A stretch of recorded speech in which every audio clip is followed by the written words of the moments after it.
Hello दोस्तों। स्वागत है आपका एक नई दिल दहलाने वाली कहानी में। तो चलिए शुरू करते हैं। कि 15 साल पुरानी बात है। मैं मुंबई की एक पुरानी बिल्डिंग में नाइट शिफ्ट में सिक्योरिटी गार्ड की नौकरी करता था। उस रात घड़ी में ठीक 2 बजे थे जब अचानक 7वें फ्लोर से एक छोटी बच्ची के हंसने की आवाज आई। पहले तो मैंने सोचा कि शायद कोई परिवार लेट नाइट टीवी देख रहा होगा, लेकिन फिर याद आया, इस पूरी बिल्डिंग में सिर्फ एक बुजुर्ग पति पत्नी रहते थे। यहां कोई बच्चा नहीं था। मन में अजीब सी बेचैनी हुई। फिर भी मैंने हिम्मत जुटाकर टॉर्च उठाई और धीरे धीरे सीढ़ियां चढ़ने लगा। जैसे जैसे मैं 7वें फ्लोर की ओर बढ़ता गया, वो हंसी और तेज होती चली गई। मेरे हाथ कांपने लगे। 7वें फ्लोर पर पहुंचते ही हंसी अचानक रुक गई। सामने के कॉरिडोर में एक छोटी सी बच्ची सफेद फ्रॉक पहने खड़ी थी।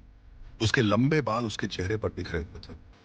मैंने धीरे से टॉर्च का रोशनी उसकी ओर घुमाई। उसने सिर उठाकर मेरी तरफ देखा।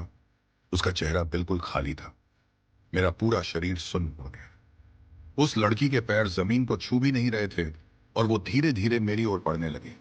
अचानक पूरी बिल्डिंग की लाइट्स चली गई। डर के मारे मेरे हाथ से टॉर्च गिर पड़ी। मैं कांपते हुए अपनी जेब से मोबाइल निकालकर टॉर्च ऑन करने लगा। जैसे ही रोशनी फैली, वो लड़की ठीक मेरे सामने खड़ी थी। उसने अपना छोटा सा हाथ मेरी तरफ बढ़ाया और धीरे से पूछा, अंकल, क्या आप मेरे साथ खेलोगे? मैं बहुत अकेली हूं। इसके बाद मुझे कुछ याद नहीं। जब मेरी आंख खुली तो मैं बेसमेंट में बेहोश पड़ा था।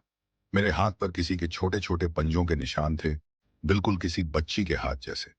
आज भी उस बिल्डिंग के 7वें फ्लोर पर कोई रात में 2 बजे जाने की हिम्मत नहीं करता। कई लोगों ने वहां किसी के खिलखिलाने और काल के आप मेरे साथ खेलो की आवाज सुनी है। कहते हैं वो बच्ची किसी साथी की तलाश में है।